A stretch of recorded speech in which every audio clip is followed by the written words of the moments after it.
Tax भरना एक जिम्मेदारी है, लेकिन क्या आप जानते हैं कि इससे सही तरीके से निवेश करके टैक्स बचाया भी जा सकता है। हाँ दोस्तों, अगर आप भी हर साल टैक्स बचाने के लिए नए नए विकल्प तलाशते हैं तो यह वीडियो आपके लिए है, क्योंकि आज हम आपको एक ऐसा मास्टर प्लान बताने वाले हैं जो टैक्स सेविंग के साथ साथ आपके भविष्य के लिए एक बड़ा फंड भी तैयार कर सकता है। हम बात कर रहे हैं म्यूचुअल फंड्स की और इनमें सबसे खास है ELSS। नमस्कार दोस्तों, मैं शंभुराज फिनशक की टीम से आपका तहे दिल से इस वीडियो में स्वागत करता हूं। आगे जाने से पहले चैनल को सब्सक्राइब नहीं किया होगा तो क्विकली सब्सक्राइब करके बेल आइकन को प्रेस करना मत भूलिए। आज हम बात करेंगे म्यूचुअल फंड्स की, खासकर ELSS की, जो ना सिर्फ आपका टैक्स बचाते हैं बल्कि आपके पैसे को भी तेजी से बढ़ाते हैं। इसके साथ साथ कुछ और कमाल के टैक्स सेविंग ऑप्शंस और उनके टैक्सेशन के बारे में भी हम इन डेप्थ में जानेंगे। तो अपनी नोटबुक और पेन को तैयार रखिए, क्योंकि यह जानकारी आपको बहुत काम आने वाली है। चलिए सबसे पहले बात करते हैं हमारे टैक्स सेविंग के सुपरस्टार की ELSS म्यूचुअल फंड्स यानी इक्विटी लिंक सेविंग स्कीम के बारे में। ELSS एक टैक्स सेविंग म्यूचुअल फंड है। इस स्कीम का 80% पैसा विविध कंपनियों के स्टॉक्स में लगाया जाता है। सबसे बड़ी बात, यह इनकम टैक्स के सेक्शन 80 के तहत टैक्स सेविंग के लिए योग्य एकमात्र म्यूचुअल फंड कैटेगरी है। आप हर साल 1.5 लाख तक की छूट का दावा भी कर सकते हैं। इस म्यूचुअल फंड का एक सीक्रेट यह है कि इसमें सिर्फ 3 साल का लॉक इन पीरियड है, जो कि बाकी टैक्स सेविंग ऑप्शन जैसे कि PPF में 15 साल का होता है, टैक्स सेविंग FD में 5 साल का होता है। ELSS में केवल 3 साल का है, मतलब आपका पैसा जल्दी लिक्विड हो सकता है। रिटर्न के बारे में बात करें तो ELSS ने ऐतिहासिक रूप से 3 से 5 सालों में 12 से लेकर 20 तक के परसेंटेज का CAGR के बीच शानदार रिटर्न आज तक दिए हैं। अब थोड़ी हम बात करेंगे टैक्स के बारे में। अगर आप 1 साल से ज्यादा समय तक ELSS में निवेशित रहते हैं तो 1.25 लाख से ज्यादा के लॉन्ग टर्म कैपिटल गेन्स पर 12.5% टैक्स लगता है और डिविडेंड्स पर आपके इनकम स्लैब के अनुसार टैक्स लगता है इसमें। अब देखते हैं कि ELSS म्यूचुअल फंड में इन्वेस्टमेंट कैसे करें। आप लमसम यानी एक बार में या सिप के जरिए हर महीना 500 से शुरुआत कर सकते हैं। तो दोस्तों अब देखते हैं कि ELSS के अलावा कौन से mutual fund related tax saving options है, क्योंकि अभी तक हमने ELSS के बारे में थोड़ी जानकारी ले ली है। तो सबसे पहला ऑप्शन आता है यूलिप्स, उसे बोलते हैं unit links insurance plans. ULIPs ऐसा एक ऑप्शन है जो इंश्योरेंस प्रोटेक्शन के साथ साथ आपको मार्केट लिंक इन्वेस्टमेंट का फायदा भी देता है। आपके प्रीमियम पर सेक्शन 80C के तहत 1.5 लाख तक की कटौती भी मिलती है, लेकिन इसका लॉक इन पीरियड 5 साल का होता है, जो ELSS से ज्यादा है।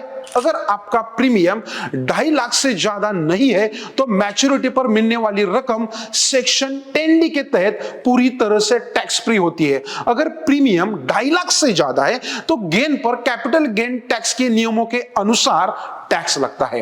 अब देखते हैं हम रिटायरमेंट म्यूचुअल फंड्स के बारे में। कुछ खास रिटायरमेंट फंड्स में निवेश करने पर आपको सेक्शन 80C के तहत 1.5 लाख तक की कटौती मिल सकती है। इनका मुख्य उद्देश्य लॉन्ग टर्म पेंशन के लिए पैसा जमा करना होता है और ये फंड्स इक्विटी और डेट दोनों में भी निवेश करते हैं। जब आप पैसा निकालते हैं तो यह आपके इनकम स्लैब के अनुसार टैक्सेबल होता है। ये उन लोगों के लिए बहुत अच्छा है जो अपने रिटायरमेंट के लिए एक सुरक्षित घोंसला बनाना चाहते हैं। तो चलिए दोस्तों अब फटाफट म्यूचुअल फंड के टैक्सेशन को समझते हैं, जो कि असेसमेंट ईयर 2025-26 के लिए है। तो दोस्तों इस पॉइंट को डिटेल में देखने से पहले मैं आपको बताना चाहता हूं कि आपने आज तक बहुत सारे प्लेटफॉर्म्स देखे होंगे जहां पे म्यूचुअल फंड इन्वेस्टमेंट का ऑप्शन आपको मिलता है, लेकिन बहुत सारे प्लेटफॉर्म आपको खाली बताते हैं कि कौन से प्रोडक्ट अच्छे, आपके लिए कौन सा बेहतर है और आपके लिए एजुकेशन क्यों इंपॉर्टेंट है, ये कोई नहीं बताता। लेकिन एक काम करता है फिनशक, इसलिए आज ही आप फिनशक ऐप डाउनलोड कीजिए और इसके साथ बने रहे, क्योंकि यहां पे आपको नॉलेज भी मिलेगा, आपका प्रॉपर गोल सेटिंग भी किया जाएगा और आपके फ्यूचर प्लान के तहत अच्छे प्लान चुनने के लिए एक्सपर्ट टीम आपको यहां पे गाइड भी करेगी। अब आते हैं हम मेन पॉइंट पर। इक्विटी म्यूचुअल फंड में 1 साल अधिक होल्डिंग पर यानी 1.25 लाख से ज्यादा के गेन पर 12.5% का LTCG यानी लॉन्ग टर्म कैपिटल गेन लगता है। एक साल के अंदर के गेन पर आपको 20% STCG लगता है। वही डेप म्यूचुअल फंड में 3 साल से अधिक की होल्डिंग पर 20% LTCG लगता है।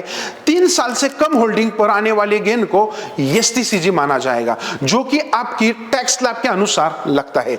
और आपने हाइब्रिड या बाकी के जो फंड्स है उनमें निवेश किया है तो 2 साल से ज्यादा की होल्डिंग पर 12.5% टैक्स लगता है। तो दोस्तों, इस टैक्सेशन के नियमों से आपको समझ आया होगा कि म्यूचुअल फंड से अच्छे रिटर्न मिलते हैं, लेकिन उसके साथ साथ अच्छा खासा टैक्स भी लगता है। इसलिए यहां सही टेक्निक्स यूज करके टैक्स सेव करना इंपॉर्टेंट होता है। इसीलिए ELSS फंड यह इंपॉर्टेंट रोल यहां पे प्ले करता है। चलिए हम देखते हैं कि ELSS बाकी ट्रेडिशनल टैक्स सेविंग इंस्ट्रूमेंट से कैसे बेहतर है। एक क्विक कंपैरिजन समझते हैं। दोस्तों, यहां पे एक मैक्सिमम डिडक्शन के बारे में हम जब बात करेंगे तो सबसे पहले टैक्स सेविंग की बात करें तो ELSS में PPF, टैक्स सेविंग FD और यूलिप सभी में सेक्शन 80 के तहत 1.5 लाख तक की मैक्सिमम डिडक्शन मिलती है। इस मामले में ये सभी इक्वल है। अगर हम लॉक इन पीरियड की बात करें तो यहाँ पे थोड़ा अलग अलग हमें यहाँ पे शो करता है। जैसे कि अब बात करें कि लॉक इन पीरियड के बारे में, यहीं पर ELSS सबसे आगे निकल जाती है, जहां PPF में 15 साल का लंबा लॉक इन पीरियड होता है और टैक्स सेविंग FD में और यूलिप में 5 साल का होता है। वही ELSS में सिर्फ 3 साल का लॉक इन पीरियड होता है। इसका मतलब है कि आपका मनी जल्दी लिक्विड हो जाएगा। थोड़ी हम अभी चर्चा करेंगे रिटर्न्स के बारे में। रिटर्न्स की बात करें तो ELSS ने हिस्टोरिकली 12 से 20% CAGR तक का शानदार रिटर्न दिया है। ये अलग अलग फंड के अनुसार अलग अलग हो सकता है, जबकि PPF और टैक्स सेविंग FD में रिटर्न्स बहुत कम होते हैं। जैसे कि PPF में 7 से 8%, टैक्स सेविंग FD में 6 to 7%। यूलिप का रिटर्न मार्केट लिंक होता है, यानी मार्केट के हिसाब से वेरी करता है, लेकिन आपको यहां पे थोड़ा इन्फ्लेशन का भी ध्यान रखना है। दोस्तों, अब एक और इंपॉर्टेंट मुद्दे पे चर्चा करेंगे, रिस्क की बात करें तो ELSS इक्विटी में इन्वेस्ट करता है, इसलिए इसमें रिस्क ज्यादा होता है। वहीं PPF और टैक्स सेविंग FD में गवर्नमेंट की गारंटी होने से रिस्क बहुत कम होता है। यूलिप में भी इक्विटी और इंश्योरेंस का जो मिक्सचर होता है उसकी वजह से रिस्क नॉर्मली यहाँ पे मॉडरेट होता है। लेकिन ध्यान रखिए, जहां रिस्क कम है वहां पे आपको रिटर्न भी कम है, जहां रिस्क ज्यादा है वहां रिटर्न की यहाँ पे हमें शाश्वती भी मिलती है। तो दोस्तों, देखा आपने ELSS म्यूचुअल फंड्स वाकई टैक्स बचाने और वेल्थ बनाने का एक शानदार तरीका है। इसका छोटा लॉक इन और इक्विटी एक्सपोजर इसे सबसे आकर्षक विकल्प बनाता है। आप इसे यूलिप और रिटायरमेंट फंड जैसे अन्य टैक्स एफिशिएंट विकल्पों के साथ जोड़कर एक मजबूत टैक्स सेविंग इन्वेस्टमेंट पोर्टफोलियो बना भी सकते हैं। बस उन्हें लॉक इन पीरियड और टैक्स नियमों को इन डिटेल में आपको समझना पड़ेगा। अगर आपको यह जानकारी अच्छी लगे तो इस वीडियो को लाइक करें और अपने दोस्तों और परिवार के साथ शेयर भी करें। और ऐसी फाइनेंशियल नॉलेज के लिए हमारा चैनल फिनशैक को सब्सक्राइब कीजिए और फिनशैक ऐप डाउनलोड करना भी मत भूलिए। मिलेंगे ऐसी इंटरेस्टिंग वीडियो के साथ नेक्स्ट सेशन का। तब तक धन्यवाद।